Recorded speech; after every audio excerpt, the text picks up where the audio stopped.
Ladies and gentlemen, welcome back. So just before the break, Onchari had brought a very, very interesting twist to this discussion. He was saying that a black man in America had to work twice as other people. What happens to a black man in Africa, and specifically Kenya, and a young man for that matter? You don't come from the big families. What happens? Advice.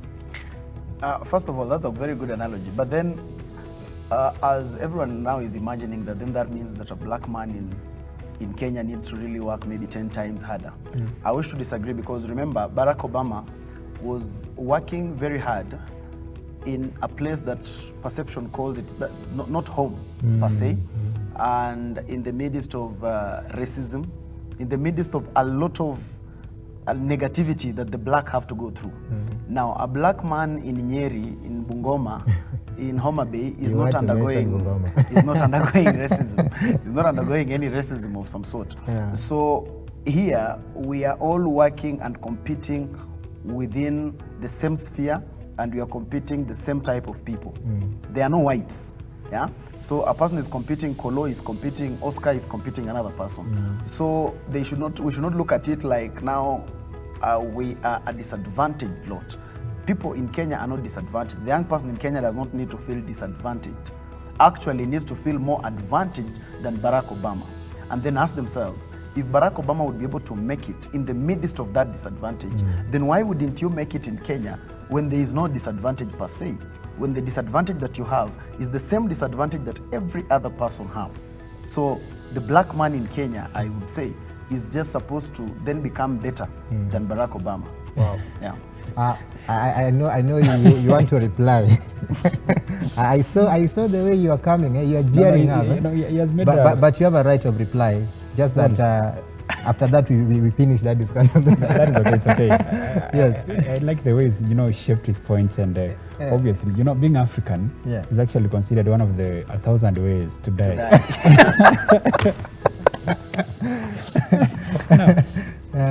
There is something that I always keep on reminding people, that the US is a very old, let me call it civilization, not even democracy. It's more than 200 years old.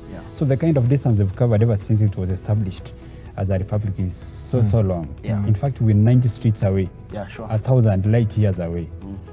Now, the US is self-correcting. When something happens, like, in 2016, the Russians assisted in the election of Trump as president. The mistake was identified, and some mechanisms, of course, were put in place to make sure it doesn't happen again. Trump, by every definition, is a let me call the worst, example of a human being. But then again, just hold it right another there. disclaimer. We must clarify and put this disclaimer across again, that these sentiments are solely of the panelists and not of this show. Yes. And they have a right of saying whatever they are saying, but we don't own those sentiments. Thank you. Yes. So I'll take responsibility for that. But then again, there are what we call checks and balances in the American society that have been put in place by the founding fathers and over the years developed by others. So that when you have that kind of person in office, his actions, they're done what? Checked. They're kept in check. You cannot find that here. We don't respect institutions. We don't respect ourselves. That is in Africa now. That is why it's very hard for a black man in black Africa to actually succeed. In the US, it's so easy, because even in the midst of this cutting racism, the checks and balances, okay? The same society can actually arrest a white man and take him to court and prosecute him for racism. We cannot do that here. We cannot even prosecute simple cases of corruption that have left so many kids without food. If you go to the northeastern part of Kenya, you go to Turkana, guys are dying. And the amounts of money we're stealing. We actually got donations of masks and PPEs and testing kits for COVID, and they were stolen. Shamefully. Gentlemen, let me get us back on track, because we are veering off the track. No, but we still have a long way to go as a society. That is why it's actually harder for a black kid in black Africa to make it. Do I have a right of reply? If we continue this way, we will digress from the main topic. I think you should make his point, and then maybe from there we can progress. Okay. My point is this. In as much as I agree that the US is a far off developed country than Kenya, my point is the black man in Kenya, with all those challenges that the black man in Kenya is facing, we are all facing them. Unlike in the US, when Barack Obama is facing some of the problems of racism, we have competition from the white who are already at a point of advantage. Yeah, we have seen cases where a black person has been killed in the US, and there's when you look, even when you do your research, you'll find that the gun drama is a lot in the US, and mostly it's the blacks who are dying. So in as much as the US is a developed country, the blacks, when others are starting at gear 3, the blacks are starting at gear 1. Now, in Africa and Kenya particularly, despite the challenges, our challenges have made it that we all start at gear 1, and there is no one who is advantaged. All of us are in the same corrupt state, all of us are in the same poor leadership state, all of us in the same environment. And that is why then the child in Kenya should not feel disadvantaged, because the challenges he or she faces are the challenges every other child in Kenya faces. Awesome. And therefore they should ask themselves why one child facing the same challenges should be a member of parliament in Meru, and yet you are not a member of parliament. And those are also your aspirations. The member of parliament in Meru, I don't know if his name has skipped, the youngest member of parliament. This guy became member of parliament in the same environment like all of us, but he made it to that. When Nani broke the record, the Illinois record, he is a boy born in somewhere in Eldoret, and the challenges he has faced are the same. He has gone to the schools that everyone has gone to, and therefore he has no point of advantage. He has just worked his way out, he has established his brand, and he has worked his way. So no one should actually feel more disadvantaged than the other when we are in the same environment and facing the same challenges. So ladies and gentlemen, the point that is coming out is that either way you have to work hard. Whether you work extra hard, you have to work. There is no shortcut, because all of us are facing the same challenges here in Kenya. Now, Unchari, somebody is maybe watching you and saying, I want to be a political brand, or I want to be this artist, you know? Yes. So what do we have like a special brand, or any brand is a brand? Can we say like this is the best and this one is the worst, or all of them go together? Now, branding of course has distinctions, it has divisions, and it has attributes. And a brand is like an egg. Once you've developed it, you have to take care of it. You have to guard it. You must safeguard it. Types of brands, we have what we call, there's the umbrella classification of positive brands and negative brands. Let us focus on the positive. Yeah. Of course, again, on the positive side, we have what we call the natural brands. Like, let's say, there's a brand that you don't have to work so hard for. For example, when you look at someone like Kipchoge Keino, for instance, he was just a gifted, marathoner, and all he had to do was to show up, run, and then, it's done. If you look at someone like Michael Jordan, for instance, he was just a gifted basketballer. If you look at someone like Kobe, it was just, he had the body, and then, so once you show up, bring us home. Bring us home. Don't you have examples in Kenya? Eliud Kipchoge. Okay. He's a gifted runner. All he had to do was to show up, do some practice, and then he does it. So there's what we call naturally existing brands based on talent. So once you have that, a slight enhancement is basically called positioning. You lift this person to a point where, to a pedestal where everyone can see, and then it becomes a brand on his own. For example, you don't have to spend so much money advertising Kipchoge, for instance. Because of his talent, he can be seen. So from there, he can now get into other areas. He can influence whatever he wants. He can inspire young people to work hard and advance their talents. Now, there's the talent you build. There's the brand you build.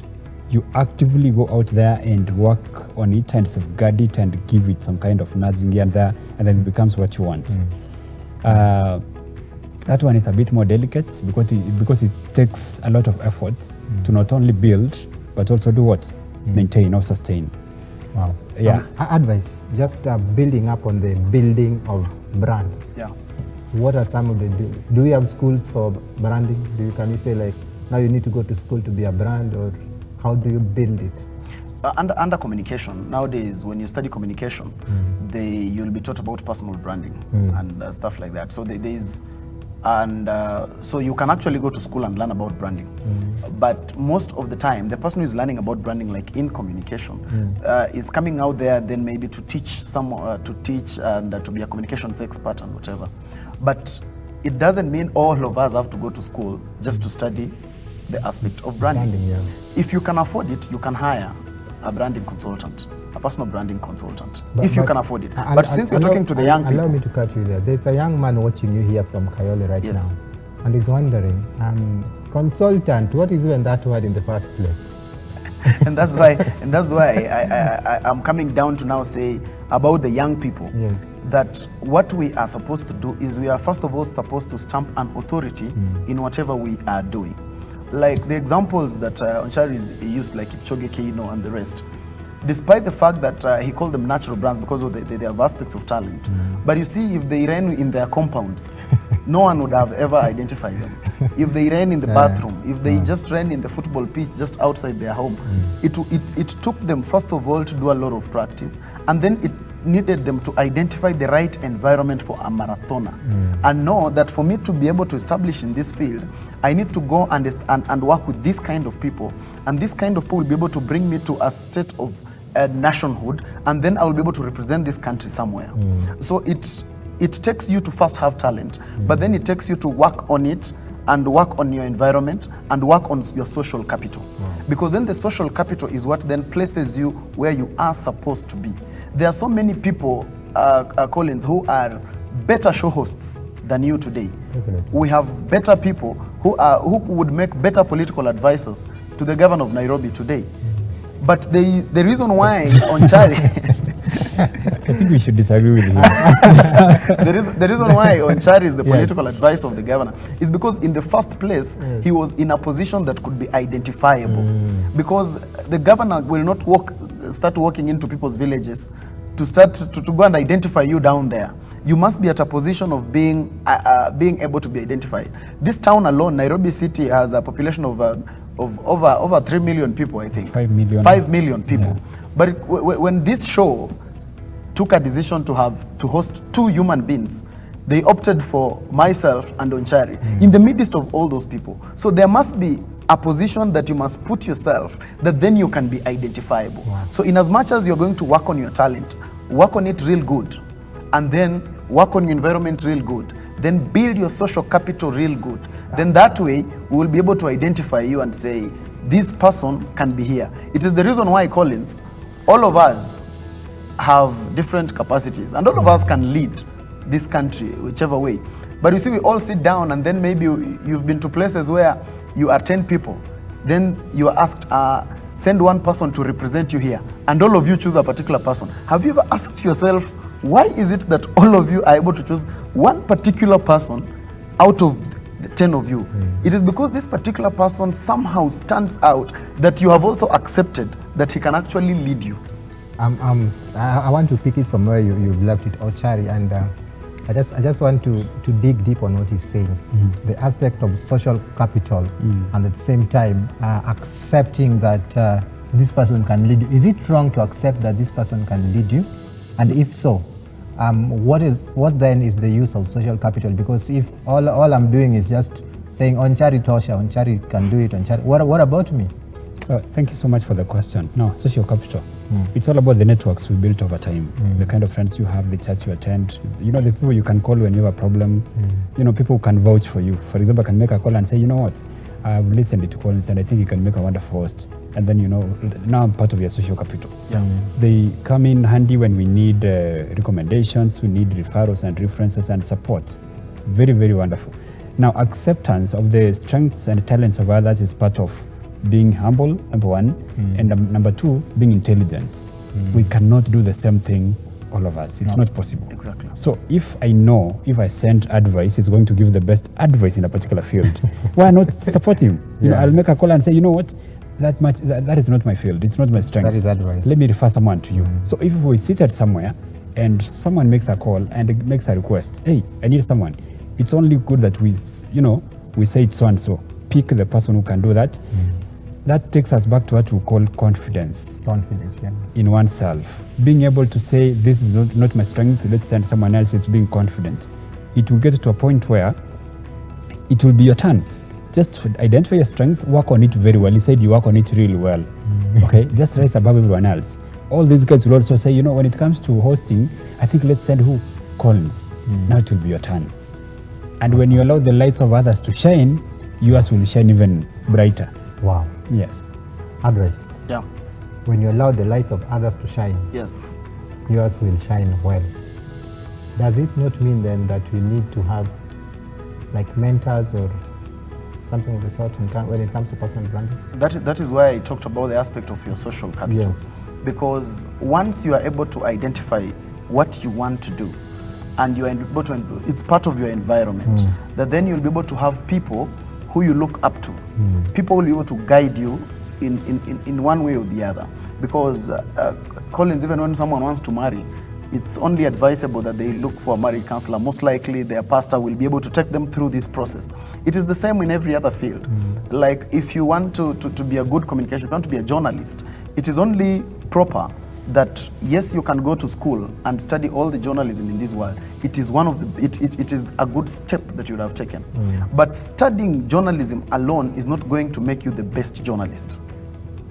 Because once you study and then sit in your bedroom, nobody is then going to look for you in that bedroom. So it takes you to then come out and come here and tell Elevate TV that, you know what, I have this talent, I can be able to do this and this. And then it will even be better and even easier if you have mentors who will be able to lead your way, who will be able to like open a few doors for you and just guide you in the process. Like, and mentors do not necessarily have to be, you know, we usually have this perception that we think mentors are supposed to be larger than life individuals. So you find you have a mentor in Barack Obama, which is a good thing, but you see, you'll not meet Barack Obama, or you might meet him, but it's not one of the easiest things you are going to come out of Kayole and do. And you have a mentor in Oprah Winfrey. It is good, it is fine, but you know, it's not one of those things that you are going to just get out of my village in Naitiri and then walk around and meet Oprah Winfrey somewhere in Webuye. So, in as much as we have the mentors who can be like the perceived larger than life individuals, who every one of us is right to aspire to be like, it is also advisable to always have people that you can access. Because we have so many people who can mentor us within our own surrounding. The problem is we don't identify them. You need to identify people based on their different strengths. You have someone wants to be a journalist and is studying communication today in one of the institutions. He can take one of the producers, one of the camera people here as a mentor. Because as this camera person moves, so will the other one move. Because when this camera person is going to get out of this and maybe move to another, he can say, by the way, I have a young guy who I have been able to mentor and he's very good at this thing. Then he can take it up like that. So we need to also look at mentors in the sphere of, we have mentors within our environment, we have mentors in our villages, in our neighborhood. So let us not just look at the larger than life, but let us also look at the people that we can be able to interact with, people we can be able to access, because then they will also let you know of their challenges. They'll let you know of the many things that pull them down. Because one of my mentors personally is Ezekiel Mutua. And when I sit down with him sometimes and he gives you some of his stories, then you feel, hey, I'm even better than that. So I can even become actually better. Because when you look at some of these people, you tend to think these guys maybe had it so smooth and everything has been so okay with them. But when they share their stories with you, you get to get better understanding and you get to work even harder. A person who is looking into the world of being a political consultant, advising on politics and stuff, instead of just looking at PLO Lumumba, you can look at Onchari. Because Onchari has the experience and he's young, he is accessible. This is a person you can be able to meet and you can keep sharing. So as young people, we need to stop just having this mentality that a mentor is a larger than life individual who we see on the internet and read about. We need to know that a mentor can be your next door neighbor, can be your mom, can be your brother, can be anyone around you. Then they can be able to help you build a brand. That is wonderful. Wow. If if anything, I think we would have closed at that point. But let's proceed. So Onchari, he has actually mentioned you as a possible mentor. So then the big question in fact, I need to begin asking for cash. You come to me and you pay me. Stop it. So then I think now the big question in the room is what are some of the mentorship programs that people need to maybe register with? Like does it have to be specifically church? Does it have to be specifically politics? Does it, like, after I have identified my strengths, yes, maybe in terms of maybe journalism and all that, can I have a mentor who is not a journalist? Or must it just be, if I want to journalism, I must go to, or is mentorship related to career or something? Well, I think naturally, when you want to be rained on, you go to the rain and then, you get rained on. So I'd be surprised if you want to succeed in politics and you go to a pastor for mentorship. I think you go to a pastor for prayers and some anointing, some oil, and all that. But when it comes to now to real life experience about politics, you look for a politician, someone who has been in the game. They'll share with you real life experiences, what they've experienced, So that is what you do. About programs, like we've agreed, you identify your strengths, your talents, and then you look for people. Ben Carson calls it insight in Think Big. Yeah. You know, Nchari, allow me to cut you short. You know why I asked you that question? Yes. Because I have met so many people. I work with the community most of the time. Yes. I've met so many young people, and they'll tell you, my mentor is so and so. Maybe he wants to be a musician. Okay. But if he tells you the mentor is somebody who is maybe a chef. Okay. So maybe. There's a difference between a mentor and a confidant. The kind of person you go and tell your dreams and then they tell you. I like that. Yeah. Yeah, you can be like now you host and let's say you want to find out how you can advance your career. You come to me and tell me, this is what I want to do. I listen to you and tell you know what, go for it, man. You are a gifted young man, you can make it. That is different from someone who's done what you've done, what you're trying to do, and they will tell you at some point when you move from A to B, in the middle here you'll get some challenges, and then they'll share the experiences. I will not be able to do that. Yeah. So it's only appropriate that you go to someone who has been to where you want to go. Wow. Ben Carson calls it insights in Think Big. So ladies and gentlemen, it's coming out very clear that there's a difference between a confidant and a mentor, right? Yes. Yeah. So what happens to most young people is that we confuse the confidant and the mentor. So let us get to a point where we know Onchari is a confidant and advice is a mentor, because I want to go to the line of communication strategies. And if I want to share something with Onchari, I can share with him, but it's only advice who can give me the information on communication. Yeah. So that is a very, very, very important point that is coming out. Yes. So as even we draw to the tail end of this discussion, I know that there are young people watching out there, and there are even parents watching out there, and they're wondering, my son has this talent, or the young man is saying, I have this talent, and so I want to move from point A to point B. So just give them in summation, yes, what you feel they need to do. Okay, so number one, once you've identified your talent, keep out an eye for what we call opportunities. So keep out an eye for opportunities. Yes. For example, let's say you're a talented runner and you want to advance, you want to do some practice. Look for programs that sponsor people who want to excel in what? In running. Yeah. So look out for that. Number two, identify people who can guide you. Like we said, mentors people who've been to where you want to go. Like if you want to succeed in soccer, for instance, if you can access only it, the better. They'll tell you know what, I got from here to here because I did a lot of practice. So and so sponsored me. So you look for them. Number three, there's what we call hard work. Nothing comes easy. For most people, nothing comes easy. If you listen to guys who began from scratch and they've gotten somewhere, they'll tell you, there's a quote I read sometimes back, I think when I was in high school, the heights by great men reached and kept were not attained by sudden flight, but they, while their companions were sleeping, were toiling upwards in the night. Wow. So I don't know if you'd repeat that for our viewers, because you see it's a quote and we need to cement it. Basically what I'm trying to say is, if you want to stand out, if you want to advance your talent, if you want to succeed, you have to work hard. You just have to work hard. And again, I like Ben Carson a lot, as much as I don't like his politics. Actually, I think to me... Forget about politics for now. Yeah, it's the best example of someone who began from scratch, worked very hard, and succeeded. For some of us, for those of us who are not, lucky enough to go to school, You identify what you're able to do very well, get people can guide you, get opportunities for advancing whatever you're doing, and that's okay. But for people in the line of schooling, reading is very, very vital. Awesome. I cannot overemphasize the significance of reading. Even in the toilet, if you can read a piece of paper, just read. Just read.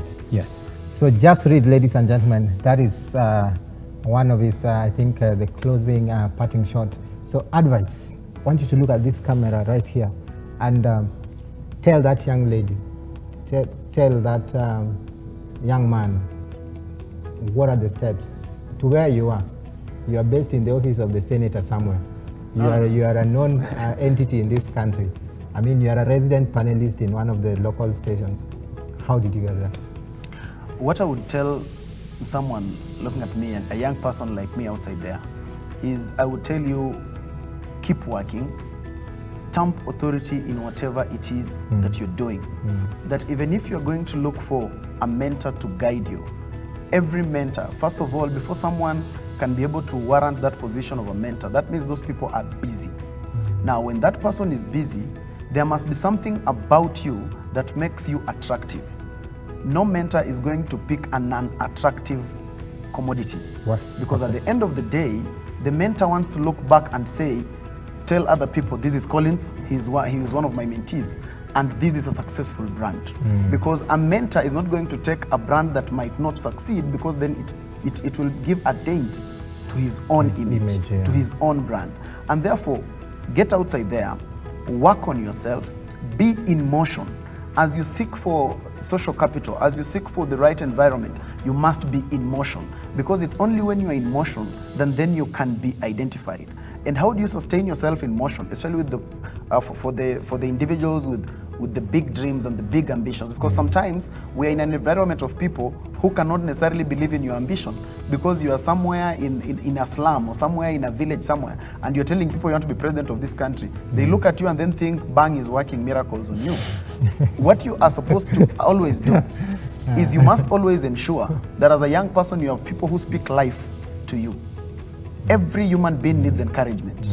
You must have someone, even if that person is one person, you must have someone who, when you go to, they believe in your aspirations. Barack Obama used to say that the only person he identified as the person who believes in him was his grandmother. So it doesn't matter who that person is.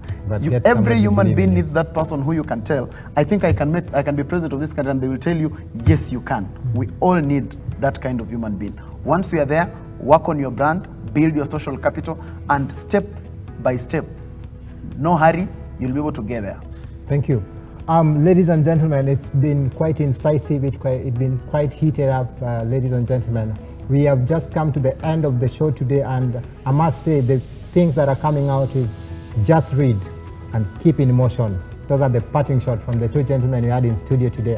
Thank you so much, gentlemen, for coming on board today. I really appreciate, and we really appreciate. So ladies and gentlemen, that is the end of our show for today, but don't touch that down. And next week on Saturday, same time, same station, we will be back with a different set of panelists discussing matters young people. Thank you so much. That has been Next Gen Warriors. God bless you.